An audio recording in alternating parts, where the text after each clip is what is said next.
Más de 200.000 mexicanos se encuentran en prisión, muchos de ellos muy jóvenes. ¿Cuáles son sus circunstancias? ¿Cuál es su destino? De eso hablaremos en el Estudio de México Social. Empezamos.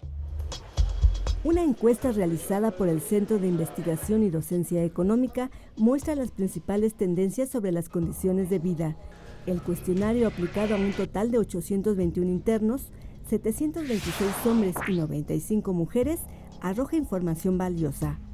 53% de los presos federales no han sido sentenciados y se encuentran a la espera con cárcel preventiva. Otro dato: 60% de los internos sentenciados fueron procesados por delitos contra la salud.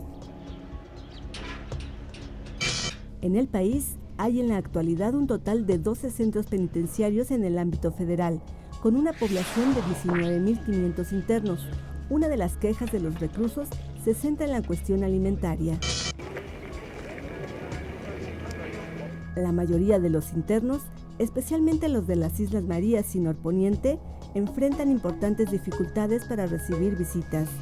En Islas Marías, cerca del 90% de los internos nunca ha recibido visitas de sus familiares.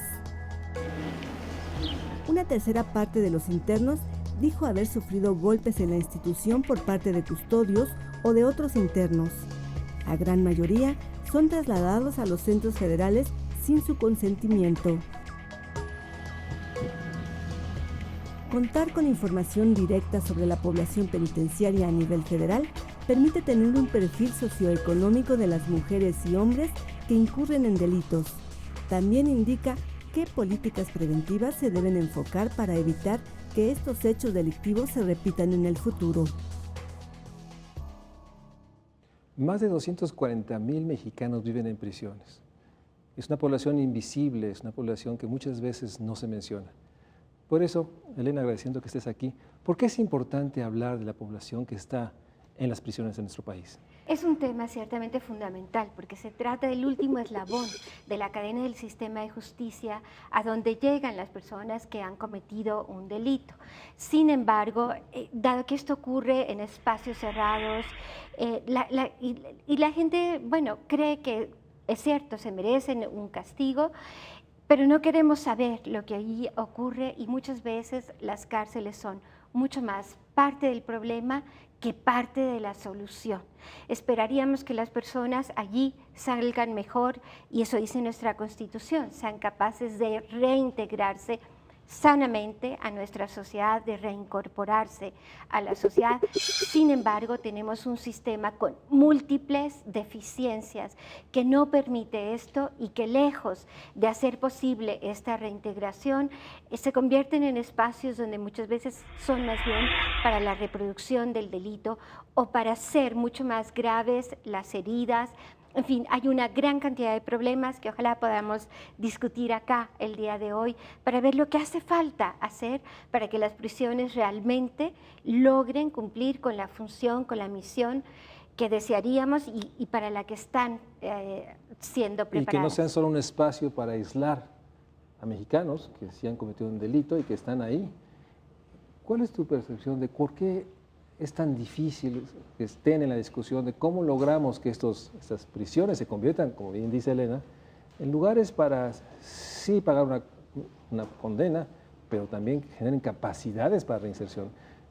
¿Por qué debemos estar hablando de la población en prisiones? Bueno, es muy importante hablar de la población penitenciaria. Como mencionaba, son 250.000 internos actualmente en las prisiones mexicanas. ¿Cuántos familiares de estos internos tienen también un contacto permanente con el sistema penitenciario cuando realizan las visitas, cuando conocen lo que está ocurriendo dentro de la prisión, lo que le ocurre a su familiar?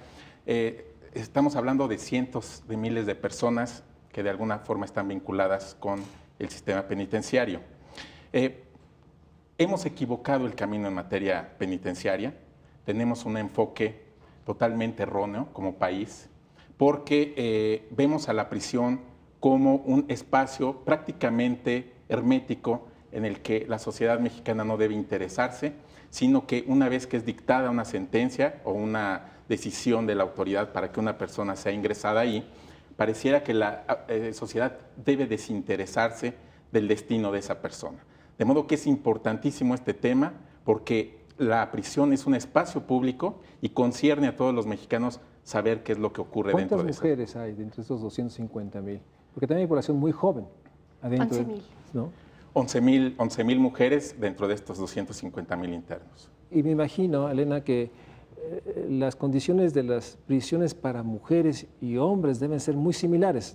No hay una diferencia en términos de estar en una u otra, en términos de una atención con cierta capacidad digna, de dar una vida digna, pero también de construir capacidades para la reinserción.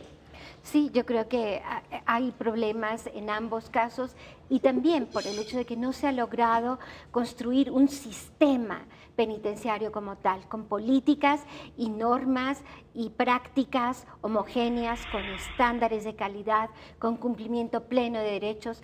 Hay una distribución muy desigual de los recursos que van a las prisiones.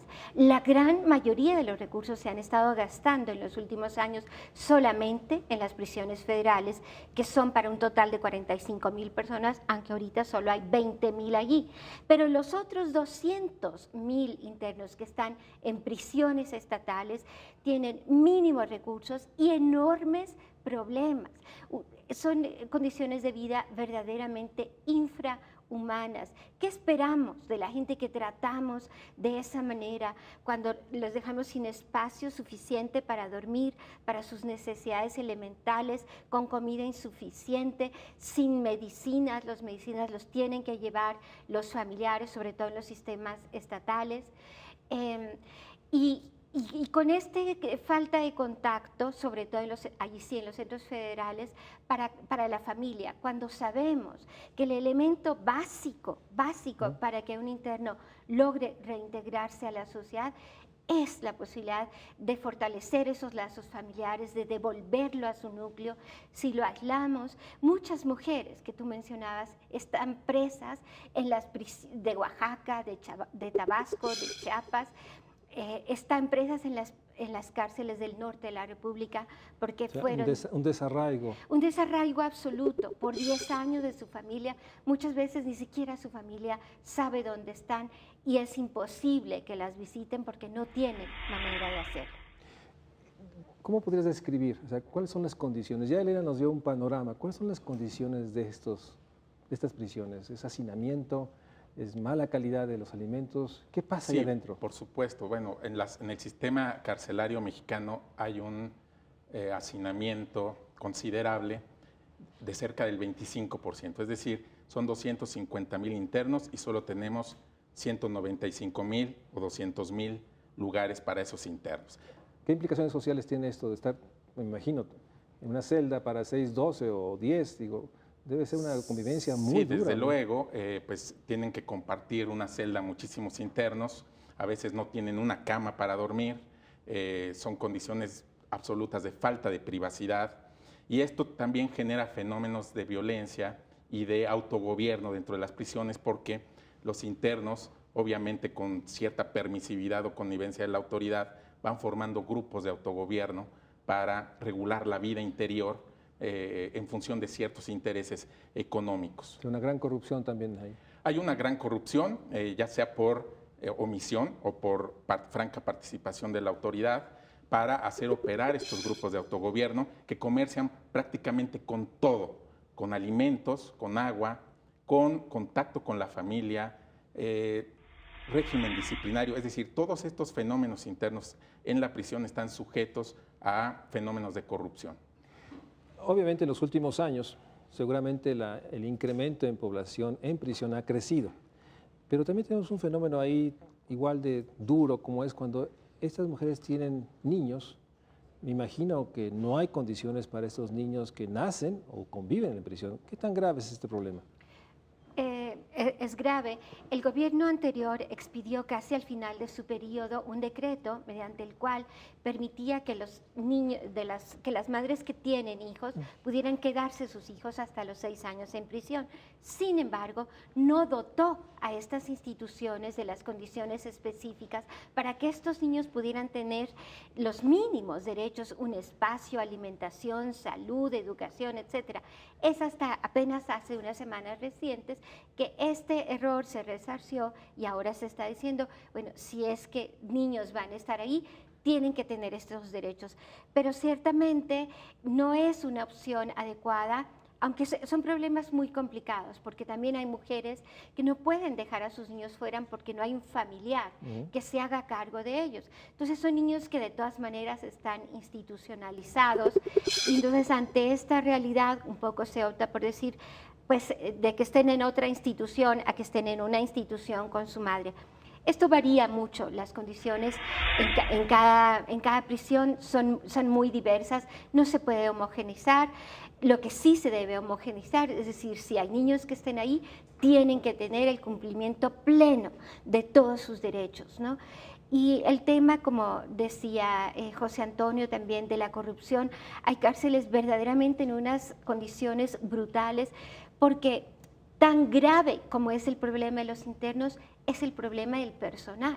El personal es absolutamente insuficiente, no tiene la capacidad para ejercer el control en muchos casos, están en manos de bandas y hay cárceles verdaderamente en un riesgo espantoso. Ha habido motines, se matan unos a otros porque están bajo el control de un cierto grupo. Eso está ocurriendo hoy día de una manera gravísima en prisiones de Monterrey. Y no hay manera, porque no tienen el personal suficiente, no tienen la capacitación necesaria, personal muy mal pagado, olvidado. Entonces, esa es otra parte del sistema penitenciario que hay que atender prioritariamente, que existe el personal suficiente, bien pagado y profesionalizado. Para subrayar, ¿cuál sería el objetivo de este sistema penitenciario? Sí, una condena, pero ¿cuál sería el objetivo último? Bueno, nuestra tradición penitenciaria recoge esta ideología, la llamaría yo, de la readaptación, una ideología correccionalista, en el que el fin de la pena y el propósito de tener a los internos en reclusión es modificar su personalidad, con la finalidad de que no vuelvan a delinquir, es decir, evitar la reincidencia. Pero, si me permites, esta ideología tiene que modificarse. Ya se dio el primer paso al hacer la reforma constitucional y modificar el concepto de readaptación, sustituirlo por el de reinserción. Esto le quita un cierto bagaje ideológico al concepto. Ahora tenemos que concentrarnos en darle condiciones de dignidad, de vida digna a las personas que están en reclusión. Si respetamos sus derechos en reclusión, esa es la mejor manera para que esa persona, una vez que vuelva a la libertad, pues pueda ver las cosas de otra forma y quizás no volver a delinquir. Estamos hablando de los 250,000 mexicanos que se encuentran en prisión. Tenemos que preguntarnos realmente cuál es el resultado de este confinamiento. Estamos hablando en el México social de los mexicanos que sin duda tendremos que construirles una opción después de la prisión. Vamos a un corte y regresamos al estudio de México Social.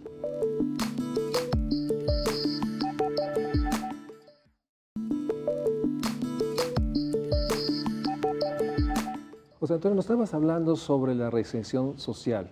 ¿Cuáles serían los mínimos, los elementos que debería tenerse para aspirar a una reinserción social de los 400,000? Claro, si la sociedad mexicana quiere que estos internos vuelvan a la libertad y no delincan, y sean productivos y participen en la vida social, tenemos que reordenar totalmente la prisión.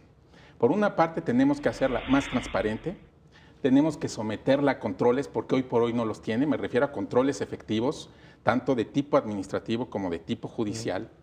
Tenemos que permitir que la sociedad sea invitada nuevamente a la prisión, porque hemos sido excluidos. A veces vemos como que la prisión, ahí están encerrados, sí, pero en realidad estamos excluidos también nosotros del acceso a la prisión. No hay mecanismos efectivos para que nosotros, como sociedad organizada, podamos entrar a la prisión y ver lo que ocurre ahí.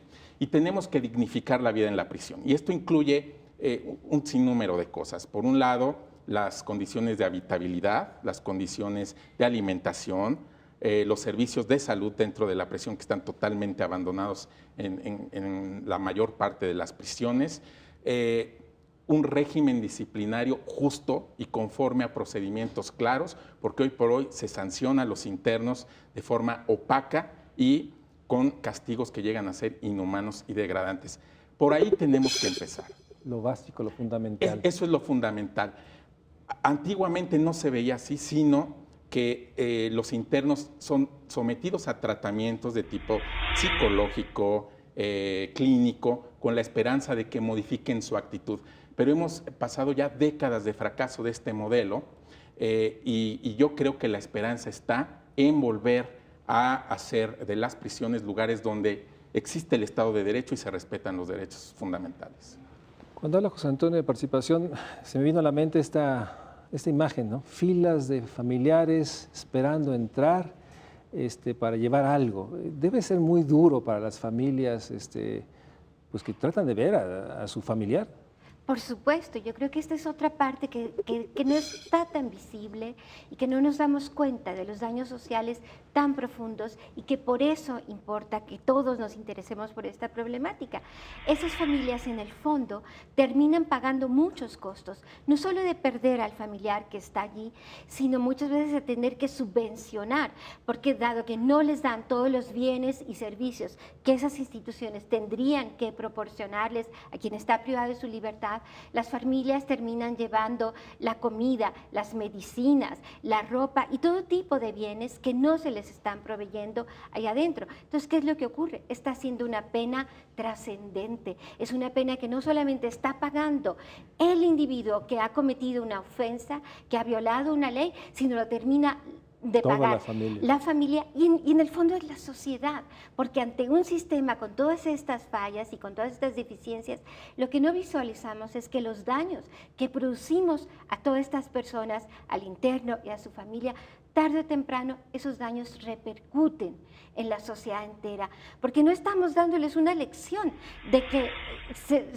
que el Estado respeta los derechos de las personas, no los estamos invitando a ser seres respetuosos de la legalidad. Y otra cosa que tenemos que tener presente es la medida en que esto carga fundamentalmente sobre espaldas de mujeres, porque es la madre, es la hermana, es la hija, es la prima, es la cuñada, es la novia de los internos. Como decíamos, 95% de internos son hombres, 5% son mujeres. A las mujeres casi siempre las relega la familia, pero en el 95% de los casos, quienes cargan con llevar esa comida, con visitar al interno, con llevarle la medicina, son las mujeres. Llevar los trámites. Exactamente, judiciales. llevar los trámites judiciales, ciertamente. Eso también reclamaría que hubiera una política pública que se interesara en las familias por supuesto, de los que están en prisión. Por supuesto, pero el otro tema, y este es fundamental, es tener un uso racionalizado de la prisión. Eso no se ha hecho el esfuerzo por revisar a quienes tenemos que tener ahí y por qué razón. De hecho, la mayor parte de la gente que está en prisión, como bien se sabe, y eso no solo ocurre en nuestro país, en muchos desgraciadamente, es la gente pobre y que han cometido delitos muy menores, la gran mayoría de las personas, por robos muy simples, por cosas que no tendríamos que hacer una revisión muy a fondo de nuestros códigos penales y también cuidar el tema de la prisión preventiva. ¿Por qué se envía a tanto? Es un abuso. Siempre pensamos que los problemas de criminalidad se van a resolver elevando las penas. Y hay gente que tiene 700 años de pena en prisión y 500 y 300. Y vemos que esa no ha sido la manera de resolver el problema. Tenemos que repensar este sistema y hay, muchas otras piezas que mejorar también, ¿no? En este tema de los recursos, en los últimos años ha habido este ejercicio de concesionar la construcción a empresas para que ellos hagan esas instalaciones. ¿Cuál es tu opinión sobre este esquema de, digamos, subrogación o construcción de estas penales por iniciativa privada? ¿Qué implicaciones puede tener? Sí, estamos en un sistema perverso en el que se está generando gran demanda de lugares de reclusión. ¿Por qué? Porque el sistema penal está diseñado de tal manera que estamos llevando demasiada gente a prisión. 96% de las sentencias condenatorias en el país consisten en prisión. Esto tiene que cambiar radicalmente. Tenemos que encontrar maneras de que se impongan penas que no sean prisión, penas alternativas, desarrollar esos sistemas. Y también tenemos un modelo maximalista de derecho penal. ¿Qué significa? Pues que castigamos demasiadas conductas y las castigamos con muchos años de prisión. Esto también tiene que ser revisado. El resultado son cientos de miles de personas en prisión, de las cuales, si tomáramos una fotografía en este momento, 40% son procesadas, es decir, no tienen sentencia. Ni siquiera sabemos si son realmente responsables de su delito. 40%. 40% y en algunas entidades, Nayarit, Distrito Federal, esta cifra se dispara hasta el 60%, en fin. Este es el grave problema de la prisión preventiva, es decir, mientras juzgamos a la gente la tenemos en prisión y esto colapsa el sistema. Bueno, entonces ahí está la demanda que estamos nosotros mismos generando de espacios penitenciarios. Y cómo se ha intentado resolver, yo creo no es una solución, pues contratando a empresas privadas para construir más prisiones. Como mencionó Elena, estas prisiones que se están construyendo son sumamente onerosas para el erario público, están hipotecando nuevas generaciones con los costos tan altos que tienen estas prisiones, mientras se descuida el grueso realmente del sistema penitenciario, es decir, las prisiones municipales, las prisiones en los estados están sumamente descuidadas, sin presupuesto, mientras estamos construyendo grandes centros penitenciarios de los cuales la iniciativa privada está sacando una ventaja que considero yo excesiva. Es perverso, o sea, está ahí un incentivo pues para que se llenen más las prisiones. ¿Este esquema incluye la operación o simplemente la construye y la entrega a la autoridad? La operación de ciertos servicios, por ejemplo, el de comedor o el de las tiendas que proveen a los internos de ciertos artículos de consumo que ellos desean adquirir ahí.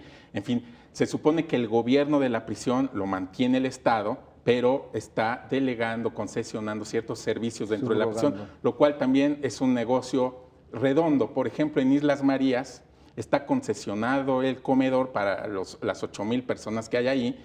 Bueno, hay quejas, numerosas quejas de que la comida está descompuesta, en malas condiciones, pero alguien está cobrando al Estado dando estos alimentos de baja calidad. Cuando hablamos de penas alternativas para evitar la prisión, ¿de qué estamos hablando? Hay un abanico bastante grande que nuestra Constitución prevé desde hace años, desde no acudir a un lugar, dependiendo del tipo de delito que se haya cometido, pagar con trabajo por la comunidad. Hay muchas alternativas. Lo que pasa es que no se ha, digamos, diseñado este sistema para echarlo a andar. Entonces, hoy día tenemos este uso y abuso de la pena de prisión y además, como decía, desproporcionado, ¿no? Ya no hay racionalidad. Hay estados en donde se pena mucho más, por ejemplo, el robo simple que el homicidio. O sea, ya no hay una coherencia de los valores sociales que todos debemos estar interesados en proteger. Y el hecho es que la gran mayoría de las personas, esto que decía yo antes, están por delitos menores, la gran mayoría tiene penas de 3 años, la gran mayoría de las personas. O sea que estas personas salen, pero muchas veces salen con daños mucho más profundos. Hay inclusive, bueno, estudios que demuestran que personas que no eran adictas, que no tenían una adicción, es adentro de la prisión donde adquieren esta adicción. ¿Y por qué?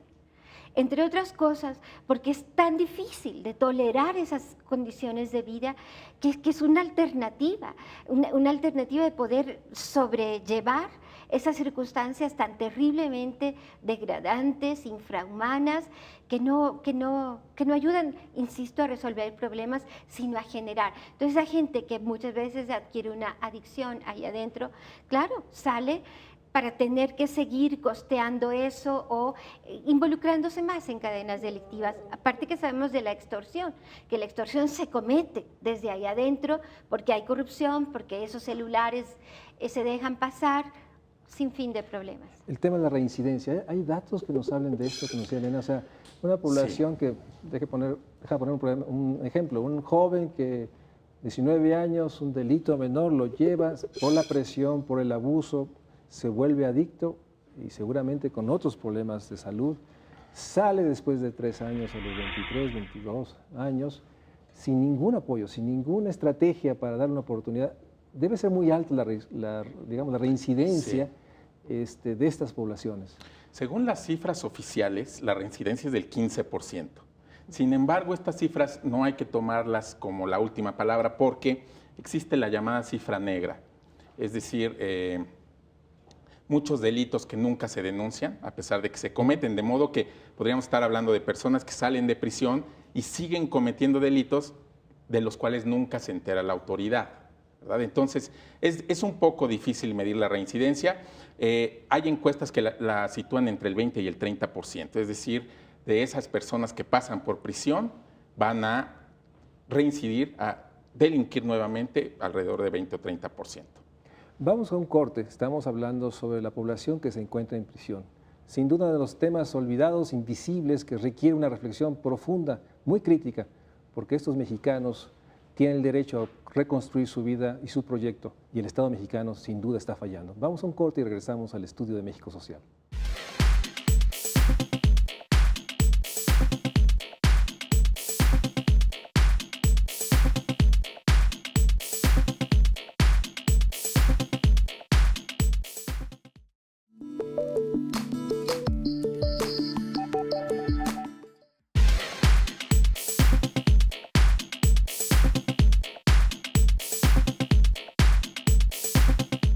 No, creo que más bien que es una escuela de delincuentes. No creo que lo rehabiliten. Digamos un 25% yo creo que sí, pero más no. Definitivamente no. Sabemos que hay gente que por delitos pequeños, ¿verdad?, es recluida y cuando salen maestros en la delincuencia. Lugares con las peores condiciones que ahí mismo están violando los derechos de las personas que están ahí dentro. No creo que estén diseñadas. ¿Por qué? Porque en las cárceles de México tú, teniendo dinero, puedes tener acceso a todo. O sea, teniendo dinero puedes comprar drogas ahí mismo, puedes manejar los secuestros vía telefónica por ahí, o sea, dentro de la cárcel. No, por supuesto que no. Porque muchas veces se vuelven una escuela para menores infractores y sí se complica muchas veces la situación. Como vemos, la población comparte su diagnóstico. Las prisiones están muy lejos de ser instrumentos, sí de sanción, pero de reinserción social. Pero últimamente hemos oído que ha habido el intento de una reforma en el sistema de justicia penal en materia de prisiones. ¿Qué opinas de eso? ¿Qué opinas, José Antonio, de ello? ¿Realmente sí avanza o...? Considero no? que en algunos aspectos es una reforma que permite avanzar para volver a imponer el Estado de Derecho dentro de las prisiones, que es lo que... Es algo muy grave, lo subrayo, imponer el Estado de Derecho en las prisiones. Así es, hoy por hoy existe el desgobierno en las prisiones, es decir, no son grupos legítimos los que mandan dentro de la prisión. Principalmente en las estatales, o dirías que en todas. No, principalmente en las estatales. Las ¿Dónde está prisiones el federales grueso? Es un proceso distinto. Ahí la queja sería que la práctica de gobierno es sumamente autoritaria, pero bueno, Hablemos por el en momento general. dejémoslo. La experiencia que tienen los internos dentro de la prisión es una experiencia de ilegalidad, arbitrariedad, abuso, violencia, degradación. ¿Qué nos esperamos entonces cuando son puestos en libertad? Por eso las personas tienen esa clara conciencia de que la prisión no logra un objetivo de animar a la persona a observar la ley, porque la experiencia que vive ahí es completamente opuesta para ese propósito. Es muy grave. ¿Qué opinas? ¿Pero la reforma ayuda?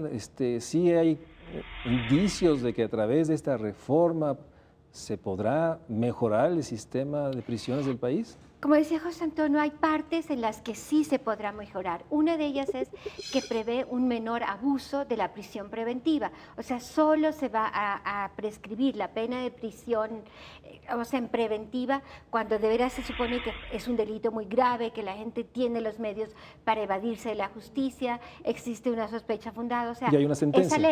Esa ley.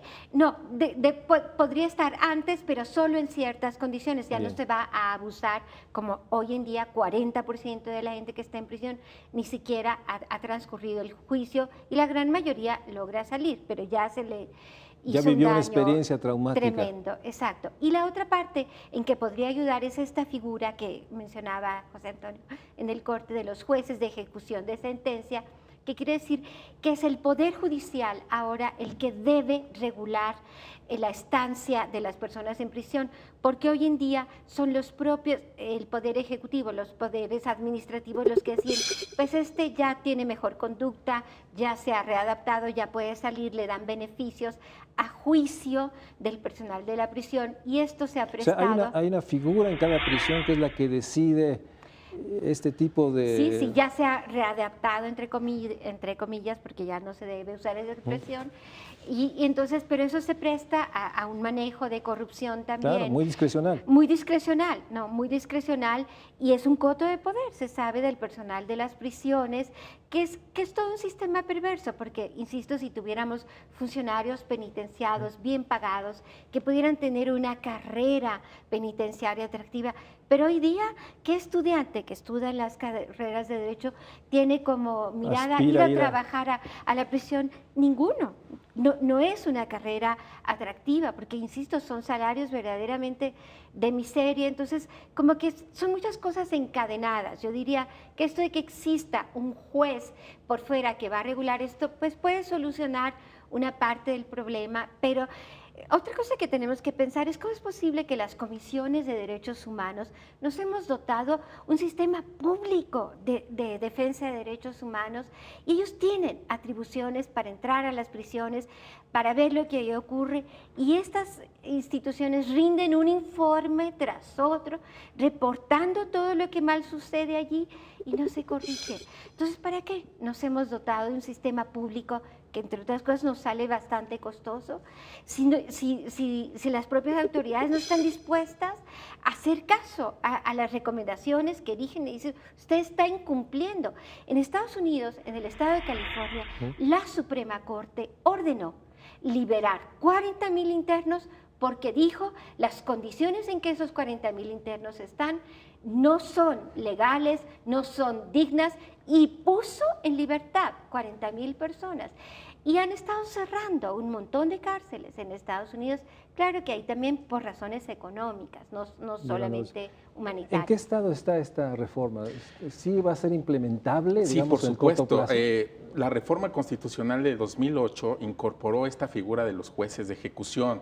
Es un plazo de 8 años que dio la Constitución para cumplirlo, de modo que en las entidades ya se están implementando estos jueces de ejecución. Es sumamente importante, desde mi punto de vista, la creación de estos jueces. En primera, porque permite volver a la idea original de que las prisiones, el sistema penitenciario, es un auxiliar de la justicia. No el fin de la justicia. Exactamente. Hoy por hoy las prisiones se mandan solas, pareciera que no hay un poder sobre ellas. Con esta reforma se vuelve a poner a la jurisdicción, es decir, a los jueces, por encima de la administración, y se le da este carácter de auxiliar. Bueno, ¿y qué van a hacer estos jueces? Estos jueces, a diferencia de las comisiones de derechos humanos, pues sí tienen imperio, que se llama, es decir, pueden hacer cumplir sus resoluciones incluso a través de la fuerza pública, si es necesario. Esa es la característica de los jueces. Y estos jueces de ejecución pues fueron creados sí para decidir cuestiones relacionadas con la duración de la pena que antiguamente detentaba la autoridad administrativa cuando son susceptibles de una preliberación en razón de su grado de readaptación, etc. Eso lo decidía la autoridad penitenciaria. Hoy, con esta reforma, se pretende que los jueces de ejecución sean los que decidan sobre cuándo debe salir, pero se tendrán que hacer criterios más objetivos para darle la preliberación a un interno, ya no en función de qué tanto se demuestra el interno que su personalidad se ha modificado, no, sino cómo es su conducta dentro de prisión, si cumple con las actividades, si no participa en riñas, si no participa en robos dentro de la prisión, en fin. Este tipo de cuestiones objetivas son las que los jueces deberán tomar en cuenta. ¿Pero en qué estado está? ¿Estamos cerca de tener estos criterios? ¿Estamos cerca de que sea algo que No, se lamentablemente la reforma va a paso de tortuga, porque se están implementando jueces en diversas partes del país, pero únicamente se les está dotando para resolver sobre la preliberación en función de los estudios de personalidad que le da la autoridad penitenciaria. De modo que el sistema sigue vigente, únicamente cambió la persona que decide el momento. Pero a los jueces se les tiene que dotar de facultades de revisión de toda la actuación de la administración penitenciaria en materia de alimentación, en materia de ubicación de los internos, de condiciones de habitabilidad, del funcionamiento de los sistemas de salud, cómo opera el régimen disciplinario, si la autoridad penitenciaria está respetando o no los derechos de los familiares para visitar al interno y al propio interno su derecho a recibir visita familiar. De todo eso se debe ocupar el juez, insisto, en un carácter revisor de lo que hace la administración, y eso permitirá ir reordenando, si se implementa bien la reforma, permitirá ir reordenando la vida dentro de la prisión. Me quedo con la sensación de que esto va demasiado despacio y sobre todo cuando hablamos de otra parte de la gente que está en prisión, los jóvenes. Personas jóvenes, digamos, incluso menores de edad, que están con conflicto en la ley y están en estos espacios también en los cuales pues nuevamente son aislados. ¿Cómo está la situación, digamos, de los jóvenes en conflicto en la ley? En esta enorme deseo de muchos de que estén más años en la cárcel o por cualquier crimen lleguen a la cárcel. Sí, yo creo que hay estas diferentes tensiones que se expresan de diferente forma, ¿no? A pesar de que tenemos leyes bastante adecuadas para adolescentes en conflicto con la ley, que son respetuosos de los derechos, pero que sobre todo tienen claro que nada se resuelve internando a un joven por muchos años. Esto hay multitud de estudios en muchos países que lo han dejado claro. Si sabemos que para un adulto no es la manera de resolver los problemas, mucho más, tratándose de un joven, la influencia que tiene suspenderle su vida e internarlo es muchas veces dramática, y lo que implica esa resolución es arraigarlo en una carrera delictiva. Esa es la diferencia que hace. Y por eso lo que hoy se aconseja hacer, y son las mejores soluciones que existen en el mundo, yo no digo que los jóvenes que cometen un delito no deban tener un castigo, deben pagarlo. Pero ¿cuál es la mejor manera de pagarlo? Dejándolos fuera de una institución y atenderlos con programas para las cosas que necesiten, atención con drogas o capacitación o terapia familiar o lo que sea, que sea el núcleo del problema, pero darles esas herramientas para que ellos no se arraiguen en una carrera delictiva, ¿no? En ese sentido, la reducción de la edad penal es un error. Llevaría a que meteríamos más jóvenes, más chicos, a tener más años de cárcel. Sí, claro. Yo creo que eso ya está establecido en el país, pero siempre hay la pugna de que denle más años y rompan esos límites que están. ¿Por qué tan poca pena? Porque la gente, o sea, las medidas de mano dura son populares, y son populares porque venden la ilusión de que esa es la forma de resolver la criminalidad. No lo es. Ven en la idea de que se termina el problema, como tú dices, o sea, ahí termina cuando ya hace todo un proceso. En el caso de los jóvenes, ¿cómo están estos centros de adaptación social de los jóvenes? ¿Reflejan lo mismo? No, bueno, yo creo que ha habido avances con respecto a la población, adolescentes en conflicto con la ley, se le llama ahora. Es importante que la gente comprenda que todo Estado moderno que se precia de respetar los derechos, pues ha establecido que la edad para imputarle un delito como tal a una persona es a partir de los 18 años. Sí. Y mucha gente se pregunta por qué, si a los 15 pueden hacer cosas atroces, en fin. Sí, pero se parte del postulado de que estos jóvenes no tienen el desarrollo y la maduración suficiente para comprender en toda su magnitud la consecuencia de sus actos. De modo que sería un error, ¿no?, traer nuevamente a debate este tipo de cosas. Creo yo que hoy por hoy el sistema está en lo correcto, en que la edad penal sea a partir de los 18.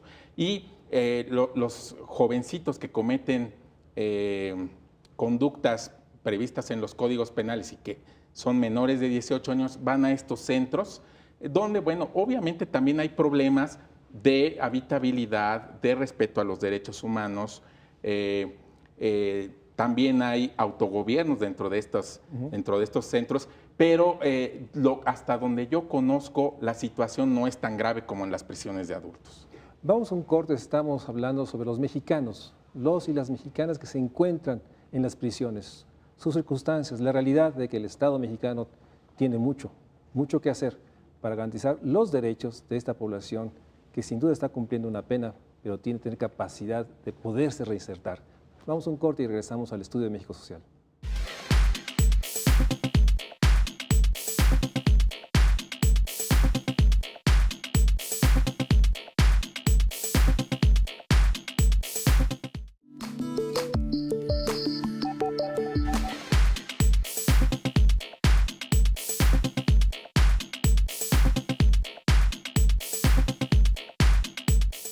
Pero hay un tema que está ahí dentro. Hay una gran cantidad de mujeres y hombres de localidades indígenas que viven, como en todos los temas sociales, realmente el mayor abuso, el mayor rompimiento de sus derechos. ¿Qué pasa cuando el interno es un joven indígena, una mujer indígena? Bueno, pues el horror, porque no hay nadie que se ocupe de ellos, carecen de una defensa apropiada. Muchísima de esa gente que está en esas circunstancias de vulnerabilidad, seguramente, si hubieran contado con una defensa adecuada, y ese es otro gran tema, el desastre que hay son las defensorías de oficio, es decir, el que no tiene para pagarse un abogado particular, ¿no? Mucha gente se evade de la justicia, la gente que tiene esos recursos, que cuenta con un buen abogado, se evade, y se evade de muchas maneras, ¿no? Pero esa gente pobre permanece en prisión tan solo porque no ha contado con una defensa. ¿El Estado no les proporciona un buen abogado? Pero por supuesto que no, son abogados que no tienen ni siquiera la capacidad, otra vez, mal pagados, llevan muchísimos casos, no tienen incentivos ni interés, y esa gente permanece en prisión por delitos sumamente leves. Uno se pregunta cuando está de cara a esos internos, internas, que yo he entrevistado en muchas prisiones, ¿esta es la política en contra del crimen organizado o de las drogas? Tener aquí a esta mujer indígena de 70 años por 5 gramos de marihuana o 10 o los que sea. Dice uno, ¿a quién agrede? ¿A quién ofende esta persona? Pues a nadie más que a los daños tan profundos en ella, en su familia, en su tejido social, esos niños que quedan desamparados porque su madre la mete en la prisión en estas circunstancias, ¿no? Un Estado que rompe el derecho de cualquiera de tener un proyecto de vida después de la prisión. Y está este tema que comentábamos, el asunto del estigma. La población, los que logran salir y buscan una alternativa, yo creo que enfrentan un gran estigma, un gran rechazo, una gran exclusión por haber estado en una prisión. ¿Cómo enfrentamos el problema? ¿Cómo logramos ser visible que es una manera de volver a impulsar a esta gente a delinquir?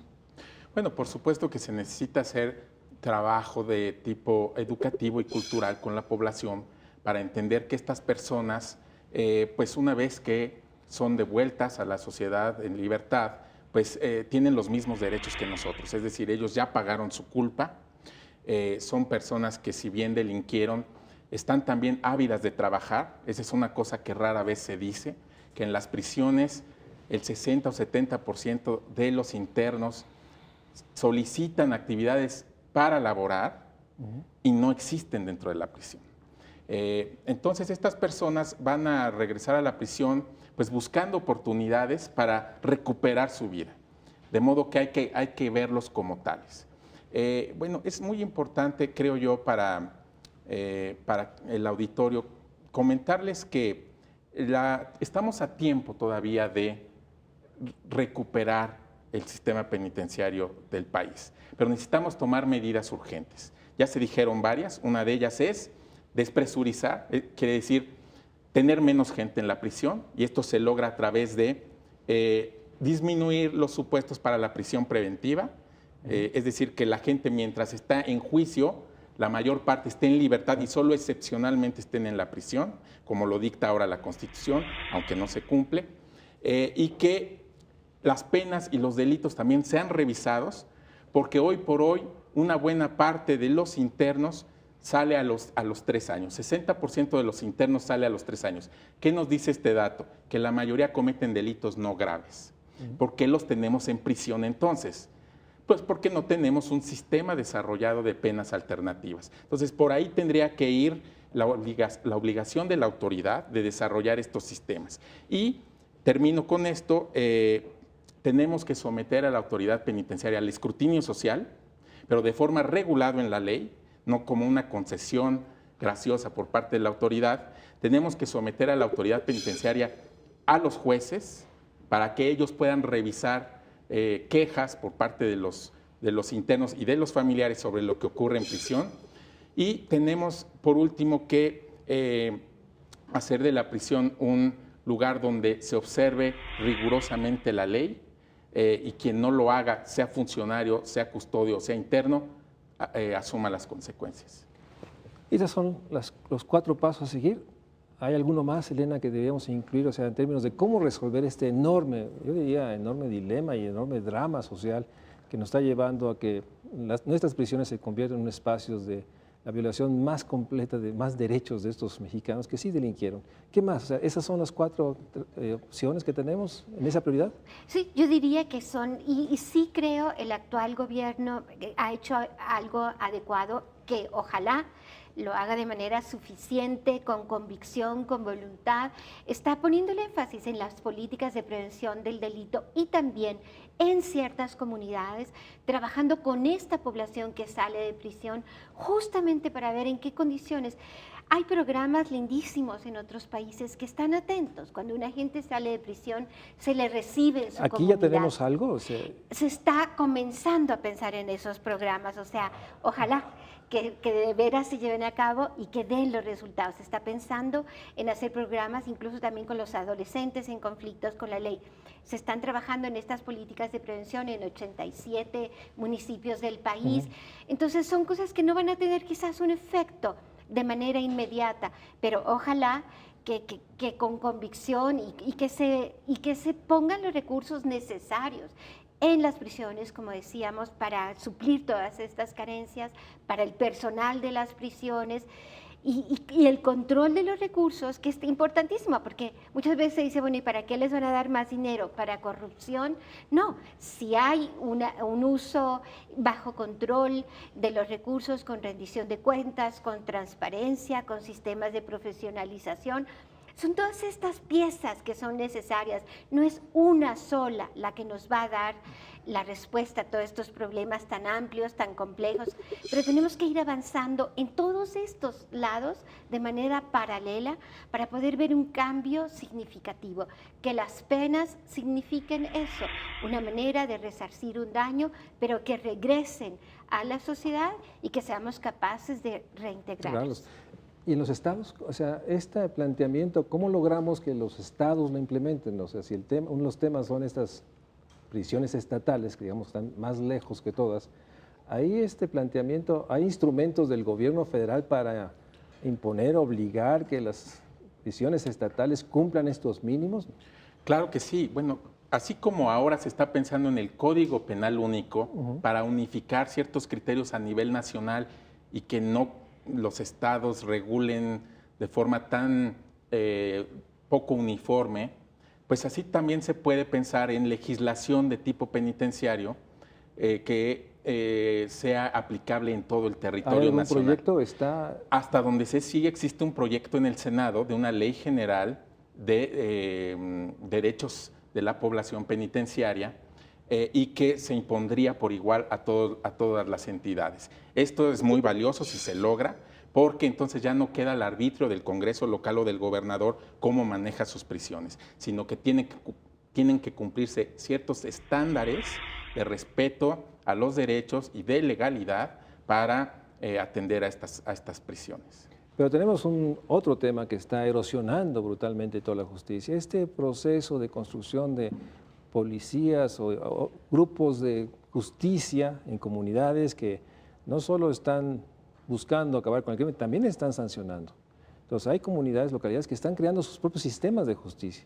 Y eso nos está llevando... Ese es todo un tema muy complejo. Yo creo que no se debe de meter todo en una sola bolsa, porque hay comunidades que han tenido sus propios sistemas de justicia o de vigilancia que han venido funcionando muy bien y que están respondiendo también a la ausencia de un Estado que no ha cumplido con su función.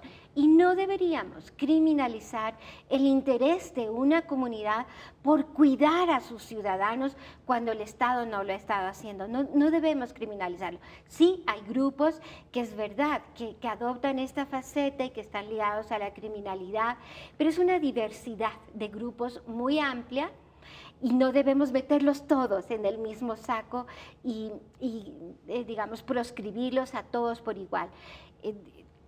Claro que es el Estado el obligado a prestar esos servicios, pero hay comunidades pequeñas donde eso ha funcionado bien por mucho tiempo, inclusive con armas, y no las usan.